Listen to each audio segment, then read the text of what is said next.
Hello everybody and welcome back to a brand new episode of NASCAR Heat for Career Mode. I hope you're all having a great day. Today we go road course racing for Xfinity Series and the Monster Energy Cup Series at Watkins Glen, one of my favorite road courses in any racing series. And we have a bit of a surprise driver here for the Xfinity Series. We had now six-time Formula One World Drivers Champion Lewis Hamilton actually in our car for this race with a little bit of a Formula One to NASCAR crossover. We always like to do a little F1 to NASCAR crossover when I can in this career mode, and obviously the road courses are a great opportunity to do so. So we had Hamilton in the car. Obviously, like I said, he just clinched his sixth Drivers' Championship at the U.S. Grand Prix yesterday, or 2 days ago, because this video comes out on Tuesday. So on Sunday he got it.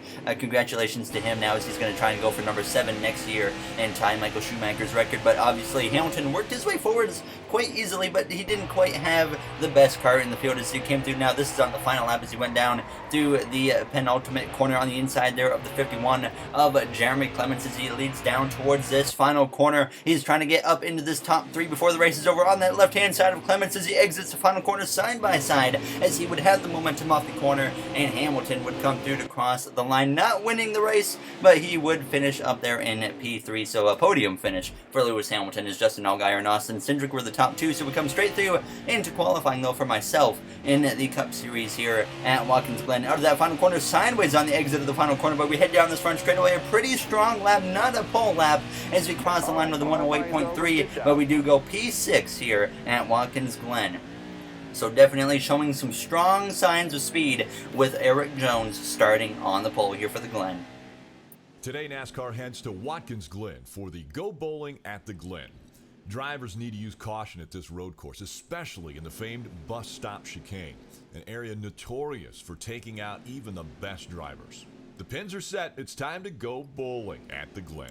Alright, thank you, Rick Allen. Kyle Larson's still a rival. We haven't touched him, like I said before, or since he's become a rival, but he's still angry. Parker Kligerman gave up qualifying position for new tires, so he's starting at the back there. As you see, the front row, the pole is Erik Jones, second place is Martin Truex Jr., so a JGR front row, second row it's Elliott and Boyer, and then on this third row it's McMurray and myself as we're ready to go green from the 6th starting position as the green flag is out, and we are on the way here for the second of 3 road course races of the season here in the Cup Series as we go down towards turns 1. The first road course of the season at Sonoma didn't go as planned. We still got a top 10 out of it, but this is certainly my most comfortable road course. I love racing at this track as we come through up towards the S's, getting clear of the 40 car of Jamie McMurray to go down towards this left-hander. Jones and Truex side by side for that lead position as we come through towards the long back straightaway here, looking to the left-hand side of our teammate Clint Boyer.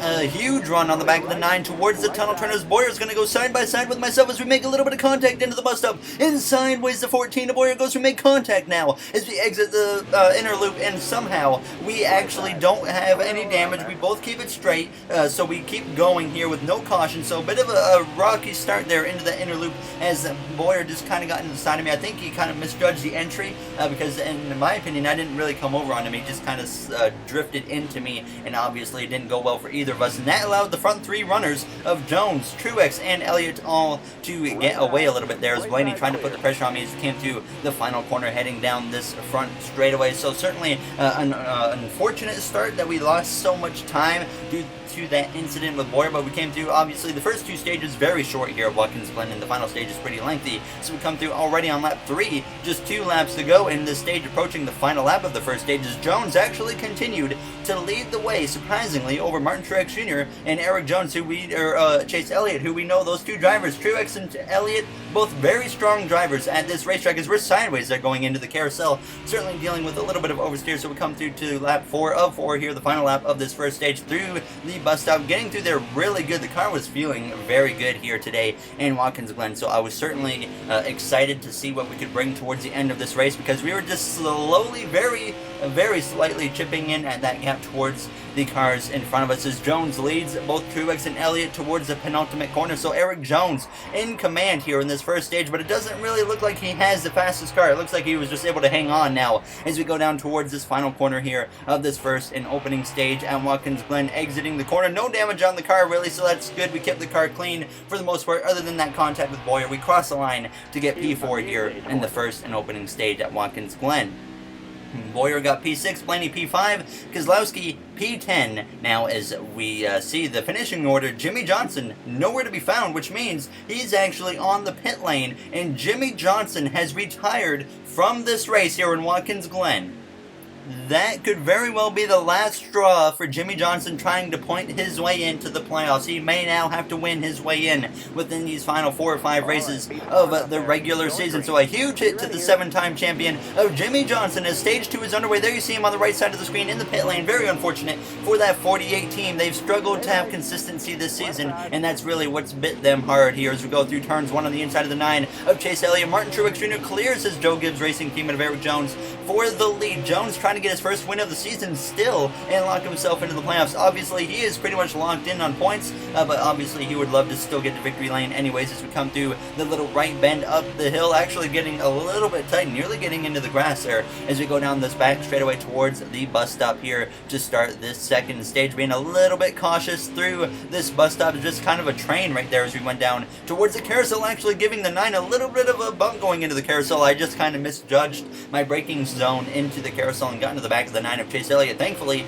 I didn't pick up any damage, and the 9 kept it straight as we go down this straightaway again, heading down towards the penultimate corner. Martin Truex Jr. got past Eric Jones, and you see right away he's driving away now as Elliott looks up the inside, though, of the 20 of Eric Jones as we exit the penultimate corner, heading down towards the final corner. Elliott on the left-hand side, that will be the advantage to Eric Jones as we exit the final corner, trying to take now P3 away from the 9 of Chase Elliott, who we know is always a strong contender now when we come to Watkins Glen with 3 to go in the second stage. We clear the 9 as we go down towards turns 1, but I mess up my braking zone, and now the 9 would be able to fight back up the right-hand side as we go off the track, so he gets clear, and we would settle in behind him here for the next few laps as we came to lap 3, still right behind him, and Eric Jones as Truex continued to pull away as we went down towards the carousel, approaching now the final lap of this second stage.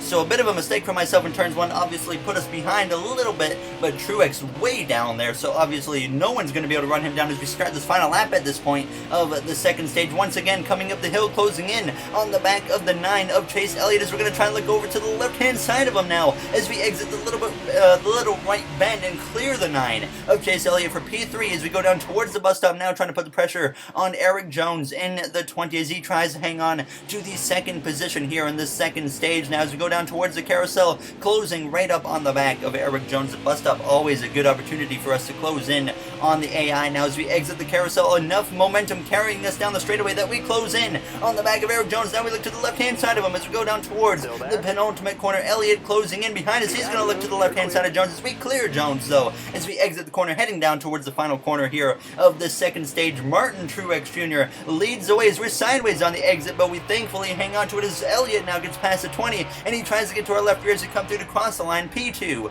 in this second stage. Martin Truex Jr. wins stage 2 and gets a playoff point added to his name. Keselowski rounds out your top 10. Both McMurray and DiBenedetto, some notables up there. Obviously, DiBenedetto won Sonoma. He's in the playoffs, so great job from DiBenedetto back there at Sonoma. We would pay for 2 cans of fuel, 4 tires. I learned my lesson from Sonoma, and obviously we did a few minor repairs to the cars to be ready to start the third and final stage. We lose 1 spot to Chase Elliott on the pit lane now as the green flag is on. The final stage is underway here at Watkins Glen.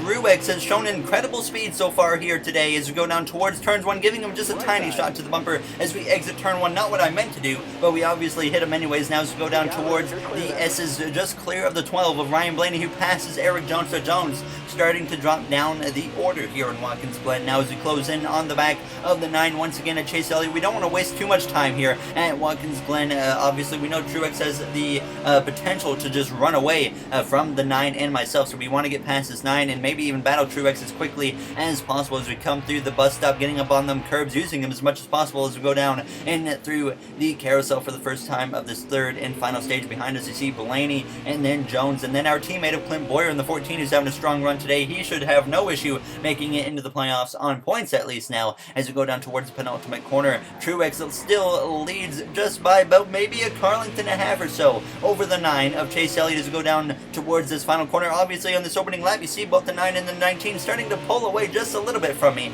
as we exit that final corner, heading down this front straightaway. Now less than 10 laps to go as we cross the line. As we came through now on lap 18, you see just how far they had gotten away. They're about over a second or so ahead at this point as we come through up the S's now towards this back straightaway. So definitely lacking some speed that we need to battle with the 9 and the 19 of Truex and Chase Elliott as we head towards the bus stop. And now there's trouble behind, and the 32 of Corey LaJoie goes spinning through the S's, and that's going to be a big hit to the left-hand side on his car, and the caution is going to come out. Obviously, we're not going to be coming to the pit lane, and we get ready to go green here from the 3rd position. Somewhat late race restart here, setting up in Watkins Glen. Elliott and Truex on the front row. They've dueled it out multiple times here. Watkins Glen in the pass for the victory, but we want to be in this battle too as the green flag is out. 4 laps to go here at the road course of Watkins Glen. Blaney behind us. Boyer sends it up his inside as we go down through turns 1. We need to get past the 9 of Chase Elliott, and sure enough, we put the pressure on. We look to the left-hand side of the 9 as we go down towards the S's side by side with the 9 of Chase Elliott as we come through still side by side up through the S's. But now we clear the 9 of Chase Elliott, and we are free to set our sights on Martin Truex Jr. who came through now on towards the end of lap 21, approaching just 3 laps to go here at Watkins Glen through the final corner. Elliott trying to put the pressure on us as we exit the corner, heading down the front straightaway. Now coming through on lap 22, approaching 2 to go, making a bit of a mistake into the penultimate corner, missing my braking zone, but the caution comes out again as we were coming to 2 laps to go. So once again, we are set up for a late race restart, even later, obviously, as this is going to force overtime here at Watkins Glen. We're set up on the right-hand side, so this could be a huge opportunity to win here in Watkins Glen for career win number 3 as the green flag is out. Once again, we are underway for overtime at Watkins Glen. Truex and myself on the front row, Elliott and Boyer behind on that second row as we go down towards turns 1. We know Boyer would love to win and clinch his spot in the playoffs, even though he will definitely make it in on points now as we can make a little bit of contact on the right rear of Truex as we go through now towards the S's all over the back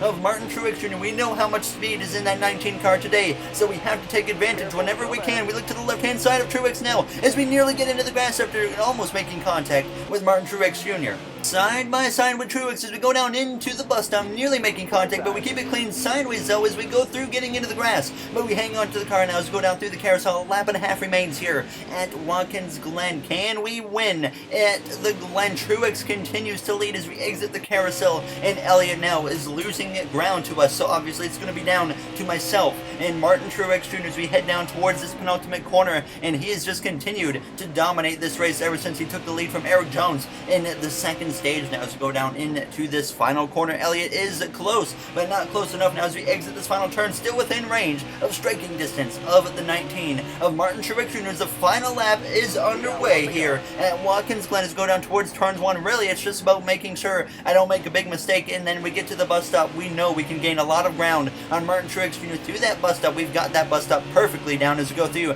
the S's here. Less than a lap to go on Watkins Glen. A little bit of a mistake sideways up through the S's, and we hang on to the car, still actually closing in on the back of the 19 of Martin Truex Jr. More speed than him down the straightaway as we head down towards the bus stop for the final time. We're way clear of Elliott. He's not going to be a factor now as we close in within about a car length and a half or so of Martin Truex Jr. as we go down towards the carousel on his bank bumper. Now we're going to give him a shot to the bumper, and sideways the 19 goes as he hangs onto it now as we exit the carousel.